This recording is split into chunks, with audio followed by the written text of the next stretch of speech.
are yet to be announced. I hope all of you will get the dates very soon. अभी जो हम लोग अगले 1 घंटे एक साथ बिताने वाले हैं उसमें हम ये समझने की कोशिश करेंगे कि इंटरव्यू को कैसे फेस करें and what are the do's and don'ts for the interview, what are the situational questions. अभी यदि this is an interview or a personality test and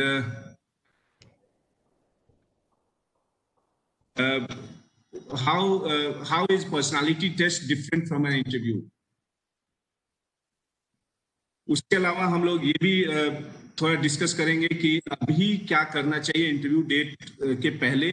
What should we do before, just a day before the interview, and how should we dress up for the interview, और क्या इसके बारे में हम लोग बातें करेंगे. सबसे पहले मैं कुछ क्वेश्चंस आपके देख रहा था जो आपने चैट में बहुत सारे क्वेश्चंस भेजा है आप लोगों ने, और we are going to cover almost all the questions. मेरी आवाज क्लियर है ना आप लोगों को? Yes sir. ओके. सबसे पहले मैं ये बताना आपको चाहूंगा कि this is a personality test. This is not the test for any achievement or your ability. Achievement और ability का टेस्ट आपका किया जा चुका है, इसीलिए जो आपने पीटी लिखा होगा, जो लिखा है उसमें अचीवमेंट और ये अचीवमेंट एंड एबिलिटी का टेस्ट हो चुका है. उसके लिए बहुत सारे टेस्ट होते हैं जो इसमें राइट और रॉन्ग आंसर्स होते हैं, छोटे छोटे क्वेश्चंस होते हैं. This is a personality test. Personality test को साइकोलॉजी के लैंग्वेज में यदि हम लोग देखते हैं तो सबसे पहले अल्पोर्ट का एक डेफिनेशन आता है जिसमें कहा जाता है कि this is a dynamic organisation and this is a psychophysical system that determines a unique adjustment with the environment. हर व्यक्ति का अपनी अपनी पर्सनालिटी है, अपना अपना यूनिक एडजस्टमेंट आप करते हैं एनवायरनमेंट के साथ. उसी का टेस्ट ये पर्सनालिटी टेस्ट है. Why I am saying this? Because ये समझना आपके लिए सबसे बहुत आवश्यक है कि इसमें there is nothing called right answer और wrong answers. क्योंकि कई बार कोचिंग इंस्टीट्यूट्स में लोग उसको पढ़ाया जाता है और उसमें वो बोलते हैं ये आंसर दे दो तो आपका आंसर की क्वालिटी आंसर राइट हो जाएगा. मैं ये आपको सबसे पहले कहना चाहता हूं कि अपने दिमाग से ये चीजें निकाल दें कि there is something called right और wrong answer in personality test. इसमें कुछ क्वेश्चन फैक्चुअल क्वेश्चंस होंगे जो राइट और रॉन्ग होंगे, क्योंकि that is a part of the entire personality test और इंटरव्यू प्रोसेस, जिसमें आपको कुछ फैक्चुअल क्वेश्चंस पूछेंगे वो लोग, तो वो उसमें राइट और रॉन्ग होगा. बट पर्सनालिटी टेस्ट में आप इन्वायरमेंट से कैसे एडजस्ट करते हैं और आपके सोशियो इकोनॉमिक बैकग्राउंड कैसे है, आपके एजुकेशनल बैकग्राउंड कैसा है, where have you work beforehand, आपका वर्क एक्सपीरियंस क्या है, आप क्या सोचते हैं सोसाइटी के बारे में, या फिर आपके एस्पिरेशंस क्या हैं, इसके बारे में आपको तैयारी करने की जरूरत है. तो this is the first point that I like to highlight कि कभी भी अपने क्वेश्चन को किसी भी रेडीमेड किसी कोचिंग इंस्टीट्यूट से तैयार करने की कोशिश नहीं करें कि आप अपने हर क्वेश्चन को अपनी पर्सनालिटी, अपने बायोडेटा के अनुसार तैयार करें. Even if the question like why do you like to be a civil servant, इसकी भी क्वेश्चन के मैं अभी डिस्कस करूंगा आपसे, कई तरह के आंसर्स हो सकते हैं और स्लोली मैं इस पे और आगे हम लोग धीरे धीरे इस पे डिस्कस करते जाएंगे. लेकिन कभी भी कोई रेडीमेड आंसर मत लिखिए, बिकॉज उससे उन्हें ये भी लगेगा कि ये इनकी ओरिजिनल आंसर नहीं है और ये किसी ने बताया है, और आपके जो टोटल आंसर होंगे there should be a coherence और कंप्लीटली एक कंसिस्टेंसी होनी चाहिए. That is my first point. Second thing is ये किसी भी सिविल सर्विसेज में लोग करते हैं, चाहे यूपीएससी या बीपीएससी में, तो वो होता है कैरेक्टर एंड कॉम्पिटेंस. वो दो ही चीजों के लिए आपको टेस्ट करते हैं. What is your character and where is your competence. Competence के लिए तो एक उन्होंने पीटी लिखवाया, मेंस लिखवाया, और अब कुछ क्वेश्चंस आपके कॉम्पिटेंस का पूछेंगे वो लोग, और जिसमें कि कॉम्पिटेंस जब हम बोलते हैं मतलब यह है कि आपकी एबिलिटी क्या है, आपकी आपका आईक्यू लेवल क्या है, आपको कार्य करने की क्षमता कितनी है, कितने हार्ड वर्किंग है, कितने आप सिंसियर हैं अपने अप्रोच में। इन सब चीजों को डायरेक्टली या इनडायरेक्टली टेस्ट करेंगे। आपके नॉलेज को भी टेस्ट करेंगे, that is also a part of competence. Character का मतलब यह है कि वो ये देखना चाहते हैं कि जिस व्यक्ति, अभी हाल के दिनों में आप देखते होंगे सिविल सर्विसेज में कई लोग ऐसे आ जाते हैं जो अपने पर्सनल गेन्स को समाज के गेन्स के ऊपर उसको प्रायोरिटाइज करते हैं और उसमें वो इंटरेस्टेड रहते हैं। इसलिए सबसे बड़ा चैलेंज अभी पर्सनालिटी टेस्ट के जो सिलेक्टर्स होते हैं उनका ये होता है कि कैसे हम वैसे लोगों को अधिक सिलेक्ट करें या उसे अधिक मार्क्स दें जो सोशल सर्विस में बिलीव करते हैं, या उनका ये उद्देश्य है कि हम समाज को कैसे आगे बढ़ाएं। उसमें जो अंतिम पंक्ति में जो अंतिम पॉइंट पे जो आदमी खड़ा है उसकी जिंदगी को हम कैसे बेहतर बनाएं। तो ये इस चीज को आपको ओवरऑल पूरे पर्सनालिटी टेस्ट में कहीं ना कहीं आपको बाहर लाने की जरूरत है कि आप आंसर के थ्रू डायरेक्टली उनको ये रियलाइज कराएं कि मेरे अंदर वो कैरेक्टर है, मेरे अंदर ऑनेस्टी है, इंटीग्रिटी है और वो कंपैशन है कि हम समाज के लिए करें। इसको आपको जरूरी नहीं है कि आपको डायरेक्टली बोलने का अवसर मिले, कि आप डायरेक्टली बोलें कि I am very honest human being and I want to do something for the society. ये सब डायरेक्टली बोलने की जगह आपको ये कोशिश करनी चाहिए कि आपका जो बायोडेटा है उसमें आप इस चीज को रिफ्लेक्ट करें। तीसरा पॉइंट जो मैं कहना चाह रहा हूं वो यह है कि be very specific with your answers. जैसे मैं अभी कुछ मॉक इंटरव्यूज में था, आप लोगों के इंटरव्यू में अभी, तो उसमें नॉलेज तो था कई लोगों को, लेकिन वो दे वर नॉट स्पेसिफिक, क्योंकि आपका इंटरव्यू 15 से लेकर मिनट से लेकर के 30 मिनट 35 मिनट तक चलेगा, डिपेंडिंग ऑन कौन सा बोर्ड आपके पास है। Each and every minute has the opportunity cost.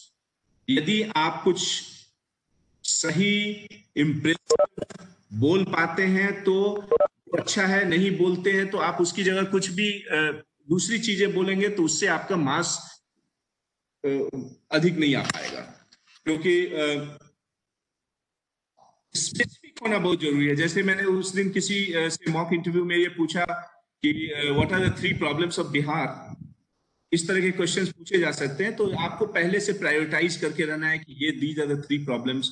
यदि आप कहते हैं कि 3 प्रॉब्लम्स में इलिटरेसी या अवेयरनेस कम है, पहला प्रॉब्लम ये आप बताएंगे लिटरेसी और मैथ पावर पे स्किल करने की आवश्यकता है, ताकि जो हमारी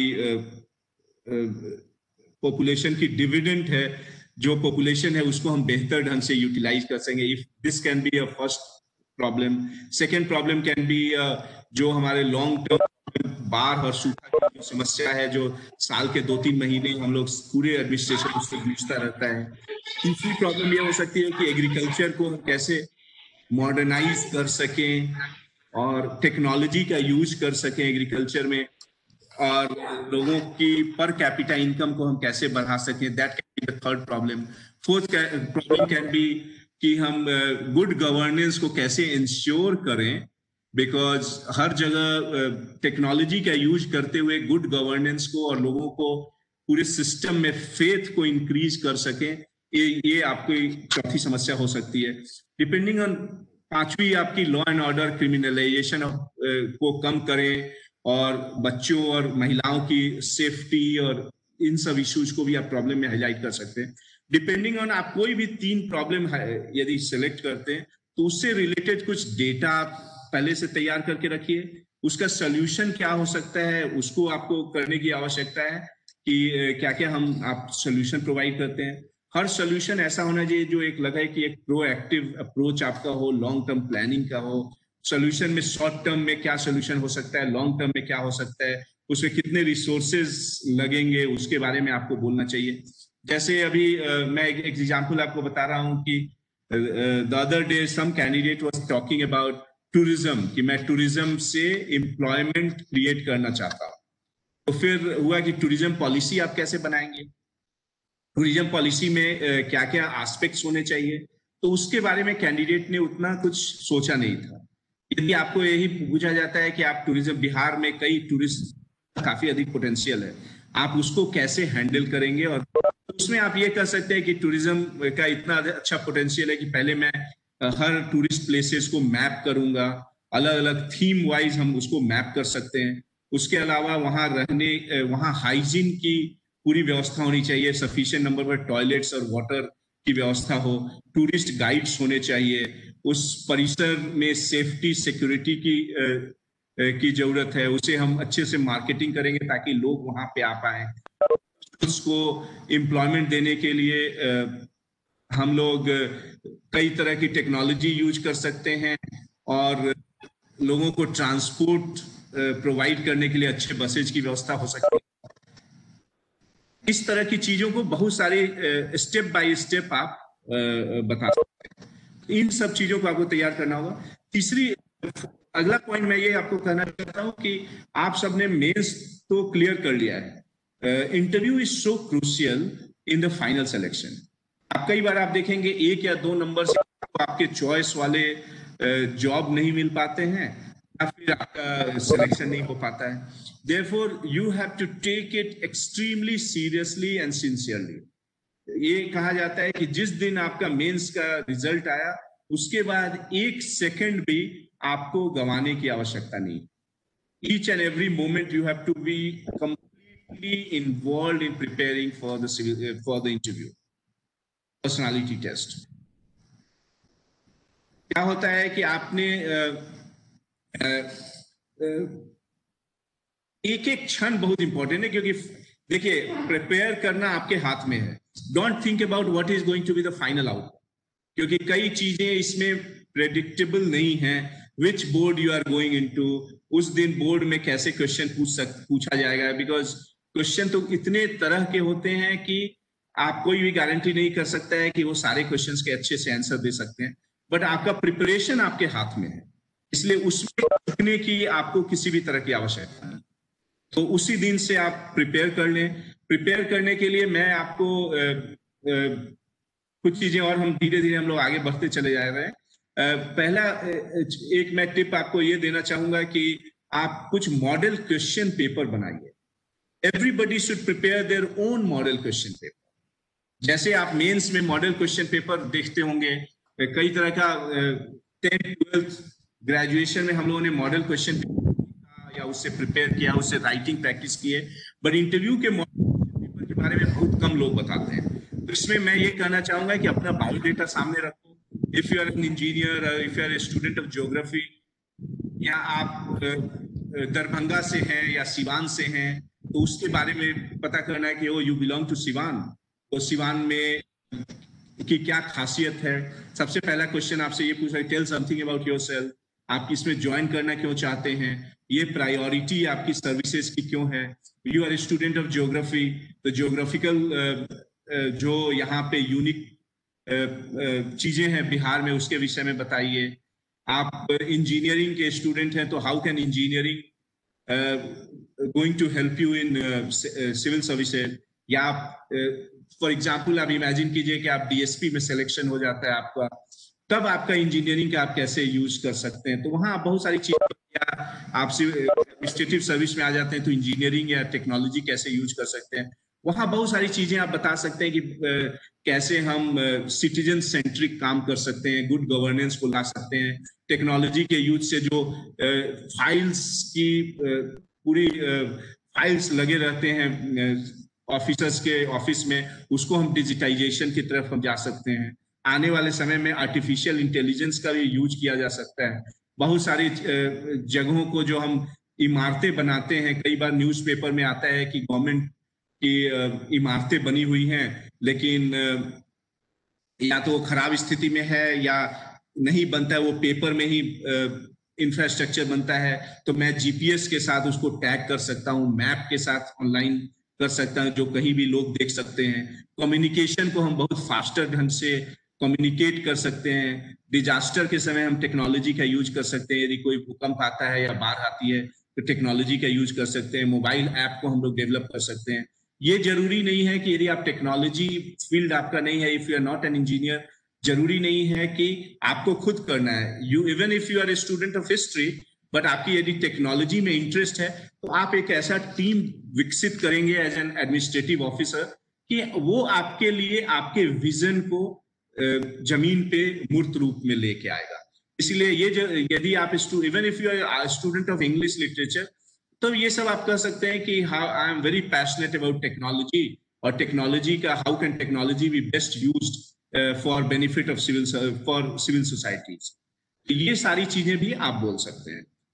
तो पहला मैंने कहा कि मॉडल क्वेश्चन पेपर, उसमें आप क्या करो कि कम से कम 10 मॉडल क्वेश्चन पेपर बनाइए। आपके बायोडेटा, आपके एजुकेशनल बैकग्राउंड, प्रोफेशनल बैकग्राउंड यदि आपने वर्क किया है, आपके सब्जेक्ट से रिलेटेड, उस तरह 10 क्वेश्चन पेपर, हर क्वेश्चन पेपर में, हर मॉडल क्वेश्चन में 25-30 क्वेश्चन पेपर आप क्वेश्चन रखिए और फिर उसके आंसर आप तैयार कीजिए। Try and right. बोलने के समय कई बार मॉक इंटरव्यू में बोल लेते हैं या ऐसे बोल लेते हैं, बट उसको लिखने की कोशिश कीजिए, आंसर को लिखिए, बी वेरी स्पेसिफिक और तब प्रैक्टिस कीजिए। जरूरत है तो अपने मोबाइल पे अपनी आवाज को आप टेप कीजिए, फिर रिकॉर्ड करके सुनिए। वॉइस मॉड्यूलेशन, थोड़ा अट्रैक्टिव आवाज होनी चाहिए, थोड़ी पर्सनालिटी प्लेजेंट होनी चाहिए। इन सब चीजों से काफी फर्क पड़ता है।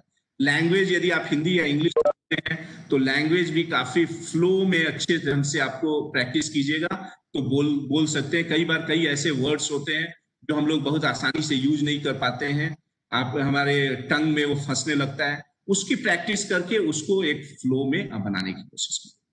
अगला पॉइंट जो मेरा ऑब्जर्वेशन आप लोगों के साथ इंटरेक्शन के बाद ये है कि बहुत सारे लोग आप लोगों में डेटा के बारे में आप श्योर नहीं रहते। Data is very important. Bihar का यदि इंटरव्यू अटेंड करने जाते हैं बीपीएससी का, तो आपके पास 25-30 चीजें ऐसी होनी चाहिए जो आप बहुत अधिक क्लियर हैं अबाउट बिहार के बारे में। कितने यहाँ डिस्ट्रिक्ट्स हैं, कितना पॉपुलेशन है, लिटरेसी रेट बिहार का क्या है, सेक्स रेशियो क्या है, उसके बाद मेन क्रॉप्स क्या क्या हैं, कहाँ कहाँ कौन से क्रॉप्स हैं, कितने डिविजनल हेडक्वार्टर्स हैं, इसके बारे में आज पॉपुलेशन, एरिया बिहार का क्या है, आपके डिस्ट्रिक्ट का एरिया क्या है, कितनी मेन रिवर्स हैं, बिहार और झारखंड यदि अलग हुआ तो क्या रीजन था उसके अलग होने का, और क्या बिहार को उससे बेनिफिट हुआ या नहीं हुआ, कुछ गवर्नमेंट के कितने डिविजन्स हैं, ये बहुत इंपॉर्टेंट है। कई लोग यदि एग्रीकल्चर के विषय में पता है, बात करते हैं, उन्हें एग्रीकल्चर एरिया ही नहीं पता है, कितना एग्रीकल्चर एरिया है, कितना सिंचाई वाला एरिया कितना है, नहीं है। एक फैक्ट शीट आप बनाइए, how many universities are there in Bihar, यदि बिहार में लेटेस्ट नंबर ऑफ यूनिवर्सिटीज कितने हैं, आपके डिस्ट्रिक्ट में कॉलेजेस क्या है क्या नहीं है, इन सब चीजों को एक फैक्ट शीट बनाइए और उसके बारे में be very specific. What is the literacy rate for women in Bihar, rate कितनी है, बच्चों के जन्म के पहले कितने, 5 साल से पहले कितने बच्चे मर जाते हैं, मैटरनल मोर्टेलिटी रेट कितनी है, महिलाओं की जो मदर जो बच्चे को जन्म देती है उसमें उनकी मौत कितनी हो जाती है, लाइफ स्पैन बिहार का क्या है। थोड़ा जब बिहार प्रिपेयर करते हैं तो कुछ सोशियो इकोनॉमिक कंडीशन जो डेवलप्ड स्टेट्स के हैं, जैसे केरला हुआ या कहीं का, तो वैसे स्टेट्स या तमिलनाडु का, उनसे कंपैरिजन में भी कुछ डेटा आप प्रिपेयर करके रखिए। इसके बाद मैं अगला पॉइंट ये आपको बताना चाहूंगा कि सब्जेक्ट, अभी क्या होता है, कई बार आपने मेंस का एग्जाम दिया होगा तो उसके बाद इंटरव्यू में 2-3 महीने हो जाते हैं, 3 महीने, बहुत सारे लोग सब्जेक्ट को भूल जाते हैं कंप्लीटली। सब्जेक्ट्स में जो बेसिक उनकी चीजें हैं वो आप लोग, आवाज तो क्लियर आ रही है ना मेरी? Yes, sir. कई लोग सब्जेक्ट्स को पूरे जाते हैं। क्या हमारा आवाज क्लियर है ना? सब्जेक्ट तो सही में भूल गए। Hello, okay, yes sir, clear है।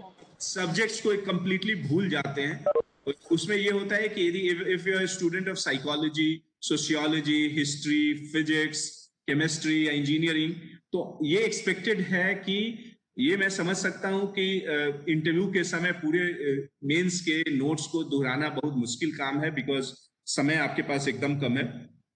लेकिन ये एक्सपेक्टेड है कि आपको बेसिक जो प्रिंसिपल्स हैं, जो थियरीज हैं, जो उनके साइंटिस्ट या सोशल साइंटिस्ट हैं उनकी क्या थियरीज थे, उसके विषय में आपको it is expected that you should know about this. इसलिए आप मेंस के नोट्स को very quickly I suggest everyone कि एक बार आप क्विकली उसको देख लीजिए, क्योंकि कई बार फिजिक्स के स्टूडेंट को बेसिक कोई फिजिक्स के प्रिंसिपल को पूछा जाता है तो वो कंफ्यूज होने लगते हैं इंटरव्यू में।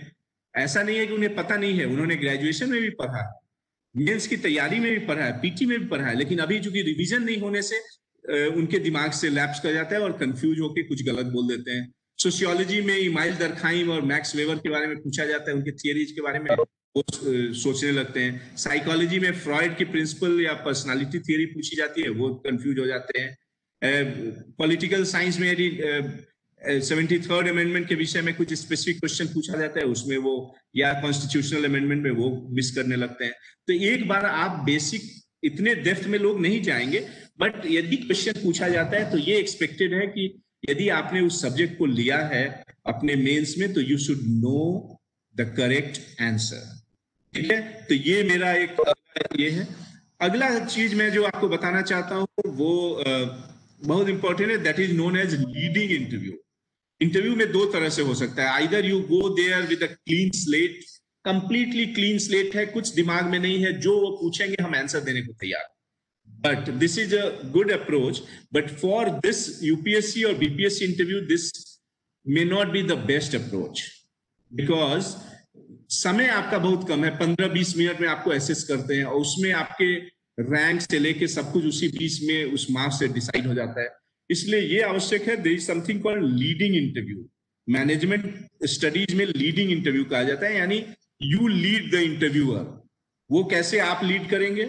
वो आप इस तरह से लीड करेंगे कि आप कुछ आंसर दिया, उन्होंने पूछा, उसके बाद लास्ट जो सेंटेंस हो या सेकेंड लास्ट जो सेंटेंस हो, वो क्वेश्चन में ऐसी चीजों को डालिए जिसके बारे में आप बहुत अच्छे से कॉन्फिडेंट हैं और तैयार करके गए हैं, तो आपको वो क्वेश्चन वो पूछ देंगे वो लोग। जैसे आपको पूछा कि why do you like to be a civil servant, क्यों ज्वाइन करना चाहते हो? तो बहुत सारे रीजन है। यू कैन से कि this is quite a meaningful job for me, this provides me a diversity of assignments during my career. This gives you a prestige, status and sense of satisfaction that you are doing something great and meaningful for people, for downtrodden in the society. इसके अलावा आप कह सकते हैं कि ये बहुत challenging assignment भी है कि हम जिस समाज में रहते हैं उसकी समस्याओं को over a period of time मैंने देखा है। अब मुझे लग रहा है कि काफी इनोवेटिव और क्रिएटिव सॉल्यूशन दे करके हम उसे सॉल्व कर पाएंगे। And since this is a great career choice for me. इस तरह से कुछ भी आप, और भी हम लोग इस पे डिस्कस करेंगे आगे, इस तरह की कई चीजें आप बोल सकते हैं। उसी में एक लास्ट लाइन ऐसा बोलिए कि जब मैंने, फॉर एग्जाम्पल आप कह सकते हैं कि जब मैं स्टूडेंट था उस समय मुझे लगता था कि लिटरेसी का प्रॉब्लम जो है उसको अच्छे से सॉल्व किया जा सकता था और क्रिएटिव वे में सॉल्व कर सकते थे हम लोग या कोई भी। तब उन्होंने अगला क्वेश्चन क्या है कॉमन, कि आप बताओ कि लिटरेसी का प्रॉब्लम कैसे सॉल्व हो सकता है। फिर वो प्रॉब्लम को करते हुए आप कह सकते हैं उसमें कि इस चीज को इंफ्रास्ट्रक्चर से भी रिलेट किया जा सकता है क्योंकि इंफ्रास्ट्रक्चर की कमी है, व्हाटएवर। एक क्वेश्चन को आंसर देते हुए यदि लास्ट सेंटेंस आप कुछ और भी ऐड करते हैं तो that becomes a leading interview, और उसमें आप बहुत अच्छे से प्रिपेयर्ड आंसर को आप बता सकते हैं। उसी में आप कुछ और भी तरह से लीड कर सकते हैं इंटरव्यूअर को कि मेरा एक्सपीरियंस यह है कि जब मैं कॉलेज में था और मैंने प्लांटेशन के बहुत सारे कार्यक्रम में भाग लिए थे, लेकिन जो प्लांटेशन का कार्यक्रम होता है उसमें पौधे तो लग जाते हैं लेकिन पौधों का सर्वाइवल रेट बहुत कम हो जाता है। फॉर एग्जाम्पल, मैं जस्ट एग्जाम्पल दे रहा हूं, और उसके लिए हमें फॉरेस्ट डिपार्टमेंट को एक नई स्ट्रैटेजी बनानी चाहिए कि कैसे हम पौधों को अधिक सर्वाइव करा पाए। तो अगला क्वेश्चन ये बताइए, आप बताइए क्या स्ट्रैटेजी हो सकती है। तो एक चीज को दूसरे से लीड कर सकते हैं, तीसरे को चौथे से लीड कर सकते हैं, या फिर आप कह सकते हैं मेरी हॉबी तो फुटबॉल खेलना है और बच्चों को मैंने गरीब बच्चों को पढ़ाना है। जब मैं स्टूडेंट था या कॉलेज के दिनों में मैं बच्चों को ट्यूशन पढ़ाता था फ्री ऑफ कॉस्ट, ताकि वो सेंस ऑफ सेटिस्फैक्शन हमें आ सके। इस तरह की चीजों को से आप लीड कर सकते हैं। तो लीडिंग इंटरव्यू करना बहुत जरूरी है। Hobbies are very important. Hobby यदि आपसे पूछा गया है तो हॉबी के बारे में आप अच्छे से प्रिपेयर्ड रहें। उस दिन the other day I was taking a mock interview of a student, उसने ये कहा कि उसका एक सब्जेक्ट था फिलॉसफी, ओके, तो वो अपना उसने बुद्धिज्म के फिलॉसफी के बारे में बताने लगा वो कि I am so impressed with Buddhism and मैं उनसे I am so passionate about Buddhism, उनका इतना अच्छा उन्होंने ज्ञान दिया, नॉन वायलेंस और ये सारा चीज उन्होंने बताया, सबके बारे में मिडिल मार्ग होना चाहिए, मध्यम मार्ग, इसके बारे में बताया, और नॉन वायलेंस के बारे में स्टूडेंट ने हमसे काफी कुछ बताया। फिर हमने बोला कि व्हाट आर योर हॉबीज, दूसरा कुकिंग, और फिर बोला उसने कि मुझे तो नॉन वेज बनाना बहुत पसंद है, नॉन वेज कुकिंग करता हूँ। जब आप इतना पैशनेट हैं बुद्धिज्म से, नॉन वायलेंस के बारे में बता रहे हैं, उसके बाद आप कह रहे हैं कि हम मुर्गा और मटन काफी अच्छा बनाते हैं, तो there is a dichotomy, there is a contradiction. आपको इन सब चीजों को थोड़ा ध्यान रखना है कि over a period of time of 30 minutes there should be a complete flow, smooth flow of your talk. There should be a consistency. There should not be dichotomy or contradiction.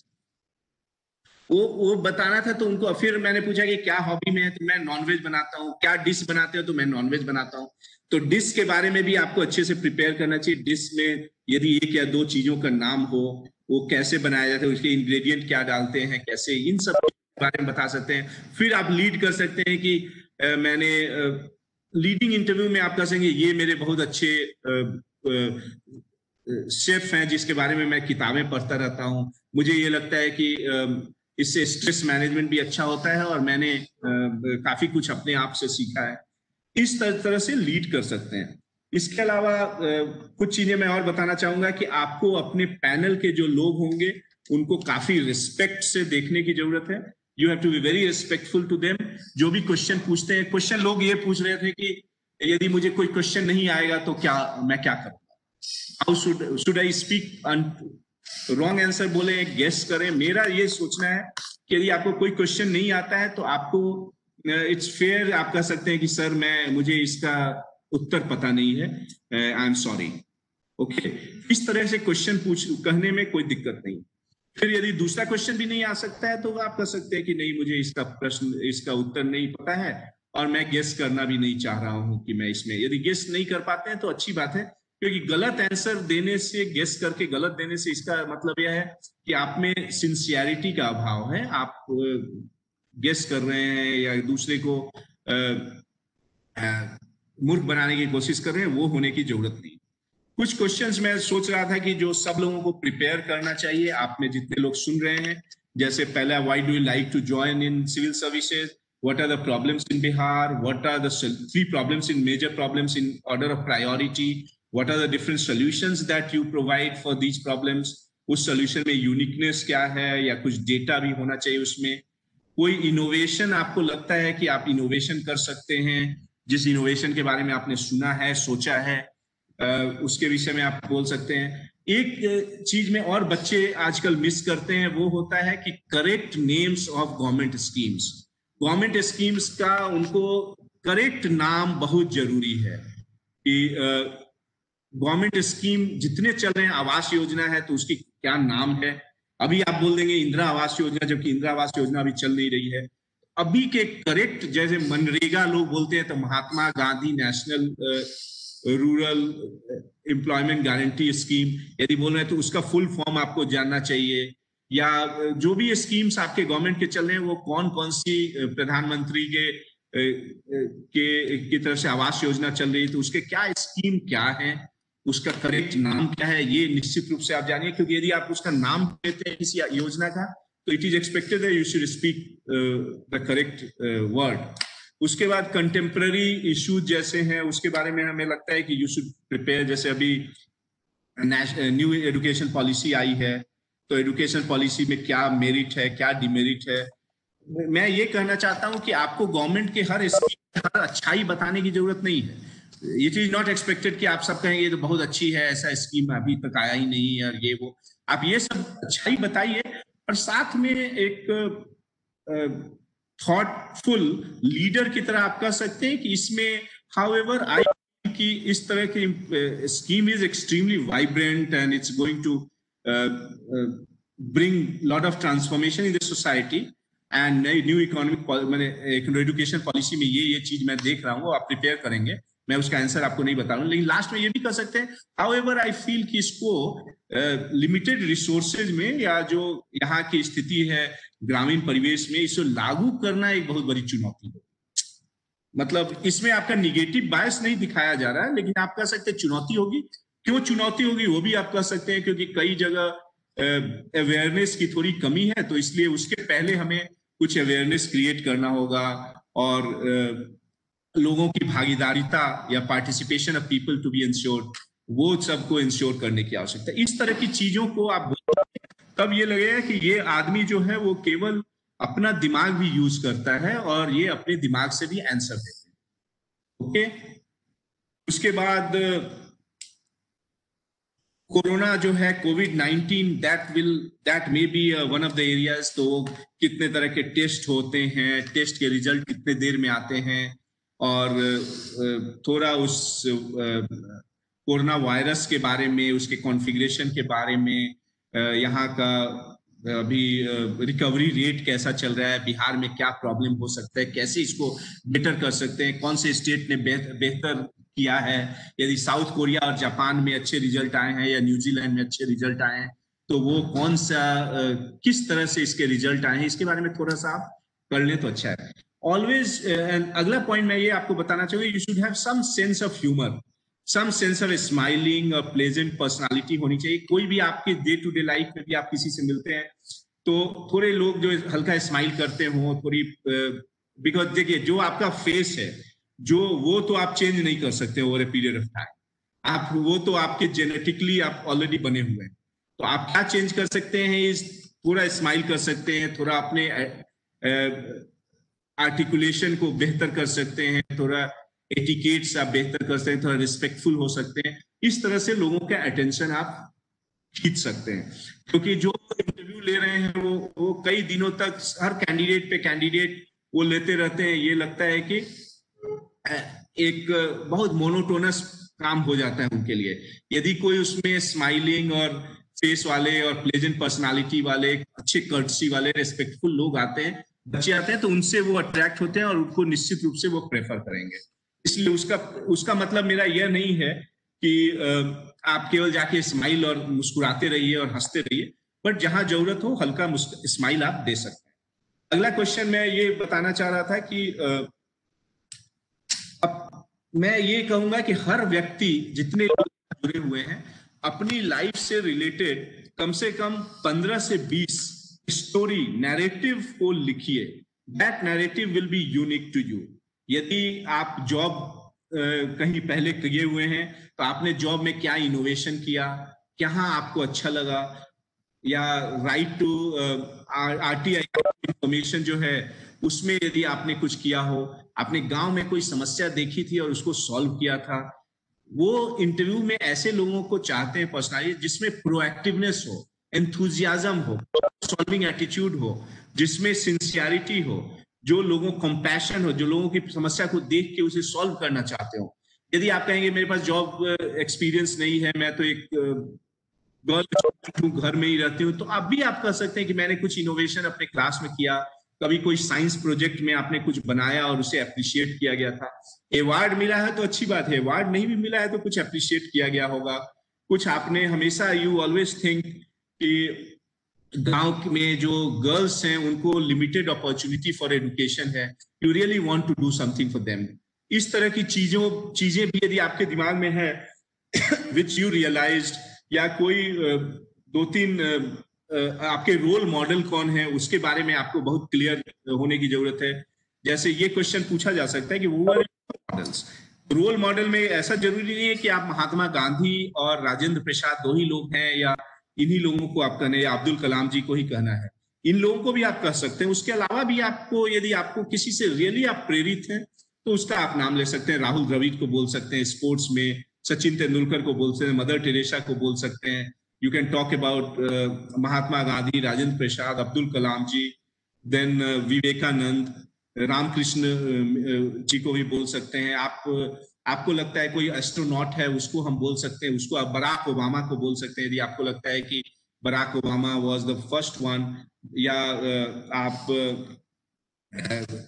इस तरह से किसी को भी आप बोल सकते हैं जिसने बहुत आपको वो दिखाता है कि आपको कौन सी ऐसे वैल्यू सिस्टम है जो आपको मोटिवेट करता है ना। यदि आपको लगता है कि काफी दिक्कतों के बाद भी कोई सफल हो पाया है तो उसका नाम आप ले सकते हैं और कह सकते हैं कि ये जो वर्च्यू है कि despite so many odds and disadvantages in the life, the person could still struggle and अपने विजन और मिशन और अपने ड्रीम को उसने फुलफिल किया। वो आप किसी साइंटिस्ट का नाम ले सकते हो, तो वो भी आप प्रिपेयर कर लो। वो उसको कोचिंग इंस्टीट्यूट में नहीं बताया जाएगा कि who is your role model, तो पता चला 5 लोग आए और 5 ने ये कहा Abdul Kalam is my role model because he has done so many things for the education of children. And उस लेवल पे आके उनकी ऑनेस्टी और इंटीग्रिटी से मैं बहुत इम्प्रेस्ड होता हूँ। आप अपनी कैरेक्टर में आपने या किसी कोई, यदि आप फॉर एग्जाम्पल यदि आप समस्तीपुर के हैं और आपके स्कूल में कोई टीचर बहुत अच्छे लगे थे, कॉलेज में टीचर लगे थे अच्छे थे, उनसे आप कहेंगे उस टीचर ने मेरी जिंदगी बदल दी, he is my role model because मैं देखता था कि इतने पंक्चुअल थे, इतने समय पे आते थे और बच्चों को इतने डिवोशन से पढ़ाते थे। उस डिवोशन को मैं इम्बाइब करना चाहता हूं। मैं सोचता हूं कि काश मेरे अंदर वो उतनी सिंसियरिटी हो, इसीलिए मैं उसी सिंसियरिटी के साथ इस जॉब में आना चाहता हूं। इस तरह से मैं सोचता हूं कि इस तरह से आप आंसर कर सकते हैं। इसके अलावा मैं अब क्वेश्चन आंसर लूंगा, उसके पहले मैं कुछ और पॉइंट आपको बताना चाहूंगा। आपके कपड़े कैसे पहनने चाहिए उस दिन, मैं कहना चाहूंगा कि काफी अट्रैक्टिव और बहुत कलरफुल कपड़े पहनने की जरूरत नहीं है। उस दिन आप लाइट कलर के शर्ट, और लोग generally navy blue, light black, ऐसा थोड़ा डार्क पैंट और ये पहन सकते हैं। लड़कियां साड़ी पहन सकती हैं विथ पूरे सोबर और डिसेंट टाइप से आप रहें तो अच्छा रहेगा। हेयर कट 2-3 दिन पहले आप हेयर कट लेकर के एक डिसेंसी, उससे ये पता चलता है कि यू आर सिंसियर और आपने इंटरव्यू को काफी सिंसियरली लिया है। इसके अलावा स्ट्रेस मैनेजमेंट वेरी इंपॉर्टेंट, उसके बारे में आप लोगों को ये बताना चाहता हूं क्योंकि आप सब लोगों को स्ट्रेस के लेवल से आप लोग अभी गुजर रहे होंगे, क्योंकि पता नहीं क्या होगा, what's going to happen, how much I am going to score, पता नहीं कौन सा पैनल होगा। ऐसी चीजें जो आपके हाथ में नहीं है उसके बारे में सोचने की जरूरत ही नहीं है। कौन सा पैनल होगा नहीं होगा doesn't matter, that is not in your hand, that will be randomly decided. तो इसलिए कौन से पैनल नंबर देते हैं, कौन से पैनल नहीं देते हैं, ये वो सब सोचने की कोई जरूरत नहीं है। आपको यह सोचना है you have to perform your best, अपना सारा कुछ वहां पे जाके ये करना है। और स्ट्रेस मैनेजमेंट के लिए मैं ये भी मैंने शुरू में कहा था, अभी से लेकर के इंटरव्यू के 2 दिन पहले तक आप एक्सट्रीमली वेरी कॉम्प्रिहेंसिवली आप प्रिपेयर करने की कोशिश कीजिए। स्मॉल क्वेश्चन का स्मॉल आंसर्स लिखिए। वो इंटरव्यूअर्स किसी भी आंसर का 5-6 लाइन में आंसर नहीं चाहेंगे, वो हमेशा 2-3 पंक्ति में, 4 पंक्ति में आंसर चाहेंगे। बहुत लंबा आंसर मत प्रिपेयर कीजिए। यदि आप आधे 1 पेज के आंसर प्रिपेयर कर रहे हैं तो उसको रिड्यूस करके then you reduce it to 3 to 4 sentences, और बेस्ट जो थीम है वो बोलिए। Active listening is very important. कई बार होता है कि वो कुछ पूछ रहे हैं और हम जो प्रिपेयर किए हैं वही बोले जा रहे हैं। You have to listen to what they are asking, answer only जो वो बोल रहे हैं। ये नहीं कि आप कुछ भी बोलते रहें और उससे वो इरिटेटेड हो जाएंगे और उससे नंबर नहीं आ पाएगा। इसके अलावा self esteem and motivation is very important. आपको ये डरने की जरूरत नहीं है। It's not something which is a negative process. ये आप सोचिए कि you have got a chance to present yourself. Interviewers को भी यही ब्रीफ रहता है कि वो आपको काफी मौका देते हैं कि आपका बेस्ट वहां पे आना चाहिए। बेस्ट का मतलब होता है हर आदमी का बेस्ट अलग अलग। आपको अपने बारे में नेचुरल ऑनेस्ट होने की जरूरत है, अच्छे से प्रिपेयर कर लीजिए तो वो आपका वहां पे पहुंच जाएगा, वहां पे आप कर सकते हैं। इसके अलावा मैंने सोचा था कि eye contact is very important. उन लोगों से आई कांटेक्ट कीजिए। आप जैसे जिसने आंसर पूछा है, यदि 3-4-5 लोग रहेंगे तो जिसने आंसर पूछा है उससे आप आई कांटेक्ट से आंसर दो, और बीच में दूसरे लोगों को भी देख लीजिए। ये नहीं कि जिसने पूछा है केवल, because you are answering to the board members, तो सबसे ऐसा लगेगा जैसे आप घर में आप बात करते हैं, उस तरह से करने की जरूरत है। इसके अलावा यदि आपको कुछ प्रश्न हो तो पूछ सकते हैं, और now will be open for the session. लेकिन मैं जस्ट ब्रीफ कर दूं मैंने क्या क्या अभी आपको बताया। पहला ये चीज आपको बताया कि कॉम्पिटेंस एंड कैरेक्टर, इसका ये टेस्ट है। This is a personality test, this is not the ability test, therefore you have to perform the best. किसी भी कोई भी there is no nothing called good answer और बैड आंसर। आपके biodata के अनुसार आप आंसर क्रिएट कीजिए, एक फ्लो हो जिसमें कॉन्ट्राडिक्शन नहीं हो और आपकी यूनिक पर्सनालिटी वहां झलके। एक फैक्ट सीट बना लीजिए बिहार का, ताकि फैक्ट में कोई गड़बड़ी नहीं हो। आप लीडिंग इंटरव्यू कर सकते हैं जिसमें जो स्ट्रेंथ है, बेस्ट चीजें हैं, उसको आप कैसे उस टाइम में चर्चा में ला सकते हैं ताकि उस पर वो क्वेश्चन पूछे और आपका बेस्ट पर्सनालिटी आपकी आ जाएगी। यदि आपको कोई अवार्ड और कोई अच्छा प्रोजेक्ट, कोई इंटर्नशिप, कुछ अच्छा आपने किया है जिसके बारे में आप चाहते हैं वो लोग जाने, तो उसको लीडिंग इंटरव्यू में लाने की आवश्यकता है। हॉबीज के बारे में आप कर सकते हैं। हॉबीज के विषय में आप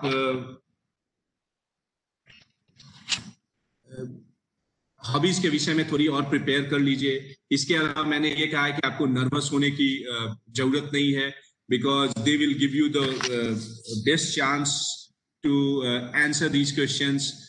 उसके बाद मैंने ये कहा कि बी वेरी ट्रूथफुल। यदि आपको कोई प्रश्न नहीं आ रहा है तो आप उनसे कह सकते हैं कि आई एम सॉरी, बिकॉज इससे लोग को नर्वस हो जाते हैं कई लोग। मैं अपने इंटरव्यू के विषय में कुछ बताना चाहूंगा कि उसमें मेरा मैंने यूपीएससी में मेरा 225 आउट ऑफ 300 मार्क्स आए थे, 75%। लेकिन मैंने बीच में ऑनेस्टली मैंने 10-11 क्वेश्चन का आंसर नहीं दिया था। मैंने वो आंसर नहीं दिए क्योंकि मैं जानता नहीं था। देन आई डिसाइडेड, इंटरव्यू के पहले ही मैंने डिसाइड किया था, I am not going to bluff, I am not going to tell a lie. तो उन्होंने हुआ ये कि मेरे हॉबी को छोड़ के वो क्रिकेट पे तरह तरह के क्वेश्चन पूछना शुरू कर दिया। क्रिकेट के बारे में मैं नहीं जानता था कि ऑस्ट्रेलिया में किस बॉलर का कौन सा रिकॉर्ड है, तरह तरह का रिकॉर्ड, ये वो पूछना उन्होंने शुरू कर दिया। देन फाइनली आई सेड कि मुझे लगा कि अब तो मेरा ये इंटरव्यू गया, अब तो मुझे कुछ होने वाला नहीं। तब मैंने कहा कि sir actually I do not follow cricket, therefore I am not able to answer you at all. तब उन्होंने वो समझ लिए और फिर जो चेयरमैन थे उन्होंने कहा कि नहीं नहीं, we should ask question from his hobbies. And उसके बाद उन्होंने उस हॉबी के बारे में हमसे क्वेश्चन पूछना शुरू किया। इसके अलावा एक दो और मैं कई लोगों को बीच में ट्रेन करता था, तो उसमें मैं ये बताना चाहूंगा कि एक लड़के को हम ट्रेन कर रहे थे और वो इंटरव्यू के लिए जा रहा था। मैंने पूछा कौन सा आप कपड़ा पहनोगे, तो उसने बोला कि बहुत इजी है, मैंने अपने शादी का सूट पहन लूंगा। मैं ये जस्ट ये बता रहा हूँ कि शादी का सूट और ये पहनने की आपको जरूरत नहीं है, क्योंकि शादी में तो काफी चमकते हुए और ये सारा चीज। मैं थोड़ा अपनी खिड़की खोल लेता हूँ क्योंकि लाइट नहीं आ रही। उस तरह का सूट वगैरह रहता है, आपको नॉर्मल सा अच्छा सा ये पहनिए। एक बार और मैं एक स्टूडेंट का इंटरव्यू ले रहा था, तो उसको मैंने सजेस्ट किया कि आप 20-25 ऐसे सिचुएशनल क्वेश्चन आप तैयार करो जो लीडिंग इंटरव्यू में आप उनसे शेयर कर सकते हो। उसने ऐसा किया और उसे इंटरव्यू में काफी मार्क्स आए थे। जब भी कोई क्वेश्चन पूछा जाता है घुमा फिरा के वो बोलता था, sir I am really excited about this area.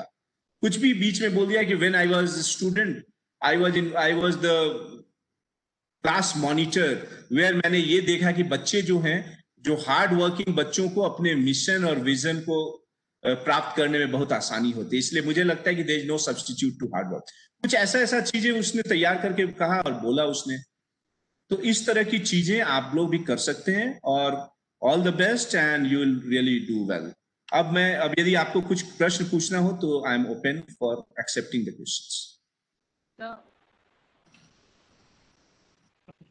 Hello, हाँ बोलिए, सुनाई दे रहा है। हेलो सर, आप सुन रहे हैं मुझे? हेलो, हाँ सुन सकते हैं। ओके सर, क्या ये इंटरव्यू में बताना ठीक रहेगा कि मैं कोचिंग में एक फैकल्टी के तौर पे काम कर रही हूँ? क्योंकि कुछ मेरे दोस्तों ने कहा कि कोचिंग में काम करना, लाइक कोचिंग वाले बहुत ही मनी माइंडसेट से काम करते हैं, तो ये बोलना अच्छा नहीं होगा। आप ऐसे बोल दो कि ऑर्गेनाइजेशन में काम कर रहे हो, लाइक एनजीओ वगैरह में, तो मैं झूठ बोलना नहीं देखिए, मेरे हमसे यदि आप पूछेंगे तो मैं ये बताऊंगा आपको कि जो भी आप करते हैं उसको सही बोलेंगे तो बेटर है, क्योंकि आप देखिए, आप यंग हैं, यूथ हैं, you have all the right to work in any organisation. You can say कि I work for this organisation which teaches students. आप टीचिंग कर रहे हो, कोचिंग कहिए उसको, या स्टूडेंट को आप पढ़ाती हैं, उसके करियर काउंसलिंग करते हैं, उसके ड्रीम्स, एंड आई बिलीव, ऐसे बोल सकते हो उसको और अच्छे से, कि I teach students who are preparing for competitive examination.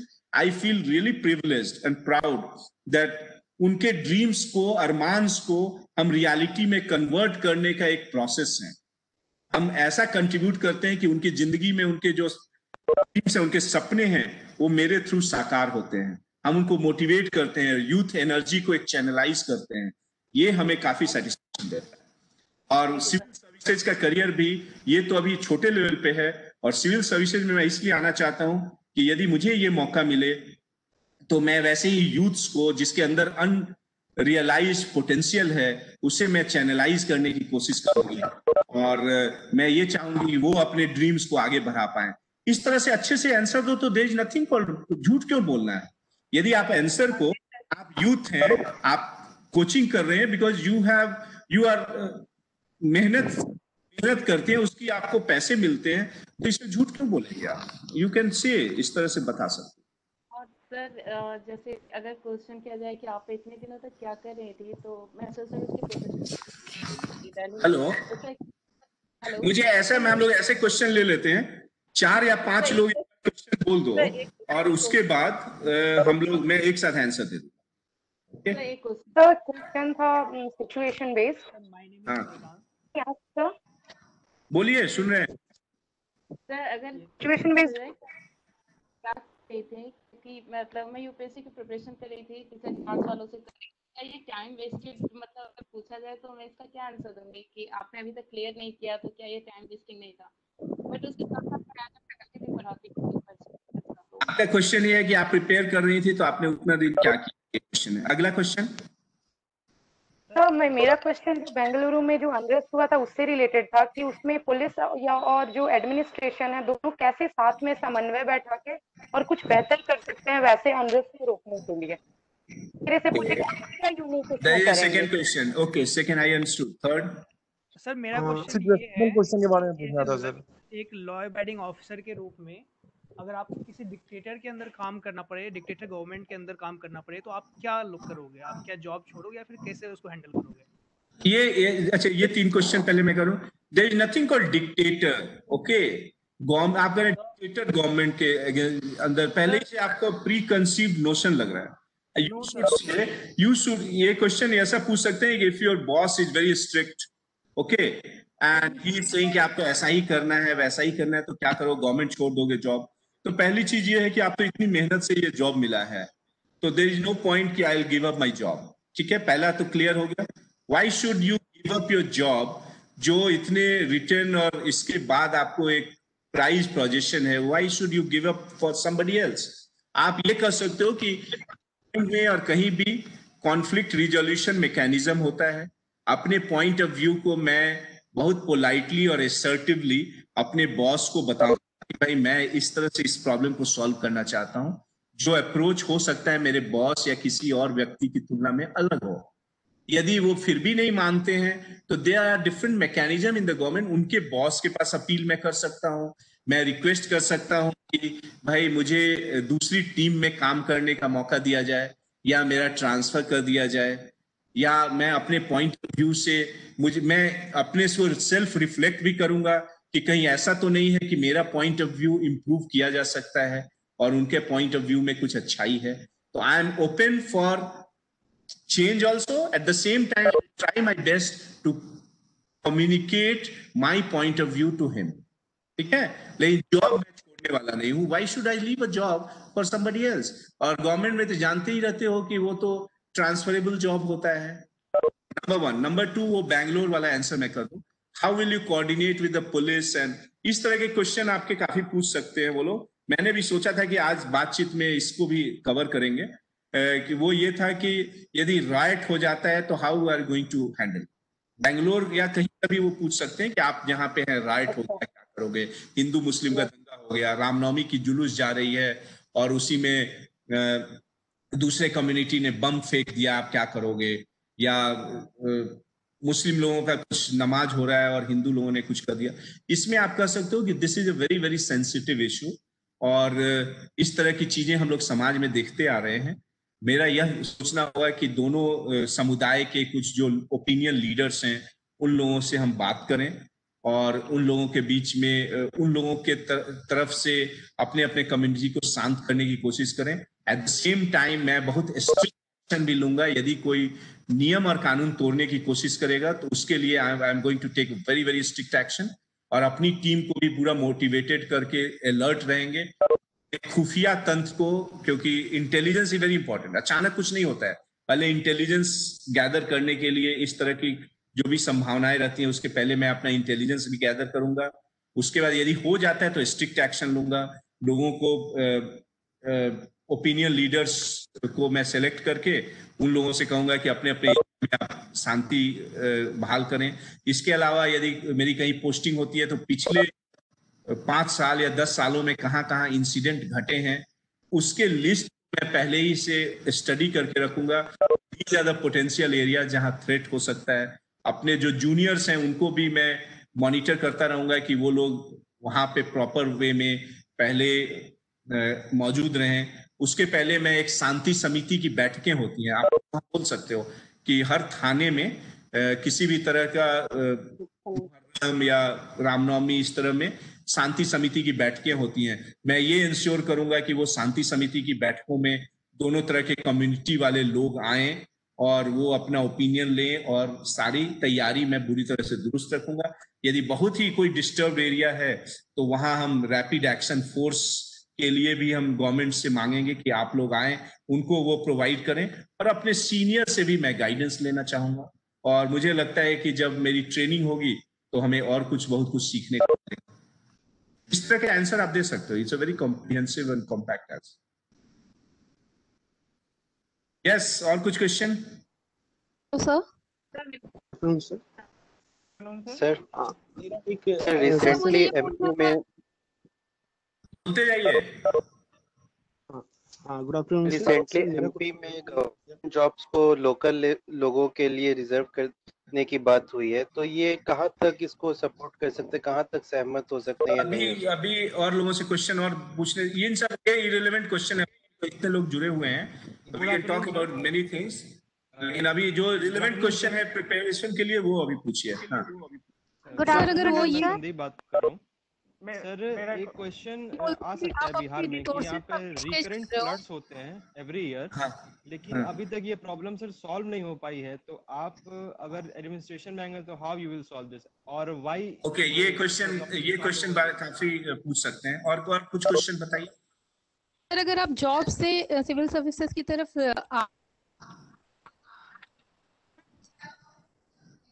ये बोलते हैं तो how to answer it sir? ये these are two common questions. एक तो जैसे फ्लड वाला क्वेश्चन पूछ सकते हैं और रिसोर्सेज वाला जो बता रहे हैं। रिसोर्स में आप कहिए कि यहाँ पे this is not at all, आपको उसमें बहुत कन्विंसिंग और इम्फैटिक होने की जरूरत है। यू से I completely disagree with it, because यदि मैं इंजीनियर हूँ या डॉक्टर हूँ तो मैं इंजीनियर हूँ तो मेरी एक अच्छी ट्रेनिंग हुई है कि मैं आई कैन अप्रिशिएट टेक्नोलॉजी। वो नॉलेज को मैं सिविल सर्विसेज में अपने जॉब में उसे यूज कर सकता हूँ। यदि हम टेक्नोलॉजी को मुझे लगता है ऐसा बोल दीजिएगा, don't be over confident about it, you can say कि I believe that I can be a better administrator than somebody without this training technology, because जिस तेजी से दुनिया चेंज हो रही है और गुड गवर्नेंस के लिए टेक्नोलॉजी की काफी आवश्यकता है। और मुझे लगता है कि साइंस को मैं कर सकता हूँ। यदि किसी इंफ्रास्ट्रक्चर प्रोजेक्ट्स में मुझे लगाया जाता है तो मैं अधिक कंट्रीब्यूट कर सकता हूँ। उसके अलावा डिजिटाइजेशन, जो फाइल्स के डिजिटाइजेशन है उसमें मैं काफी कुछ कर सकता हूँ। इसके अलावा जिस इतना अधिक पॉपुलेशन बर्डन हमारे पास है, technology can provide us a solution. मुझे लगता है कि this is not the wastage, this is an investment, you can से this is an investment rather than a wastage. इसी तरह मेडिकल में भी आप कह सकते हो कि मेडिकल में भी मैंने जो पढ़ाई की उसको एक तो लोगों के जो हेल्थ इश्यूज हैं उसको मैं अप्रिशिएट कर पाया। एक्टिव लिसनिंग मैं जब पेशेंट को सुनता था तो उनका लैंग्वेज अलग होता था। मैंने इंग्लिश और हिंदी में पढ़ाई की और they speak in local language, जो गरीब लोग आते थे मुझे दिखाने, तो मुझे लगा कि मेरी एक्टिव लिसनिंग काफी, इम्पैथी, कंपैशन, ये बहुत अधिक डेवलप हुआ उस समय, और साइंटिफिक टेम्पर मेरा डेवलप हुआ। तो मुझे लगता है कि मैं जब प्रशासन में जाऊंगा तो मैं लोगों की समस्याओं को अधिक करीब से देख अप्रिशिएट कर पाऊंगा, और यदि मैं प्रॉब्लम को अच्छे से समझ पाऊं तो मैं उसका सॉल्यूशन भी मेरा बेटर रहेगा देन अदर पीपल। और इस तरह से मुझे लगता है कि this is an investment rather than liability.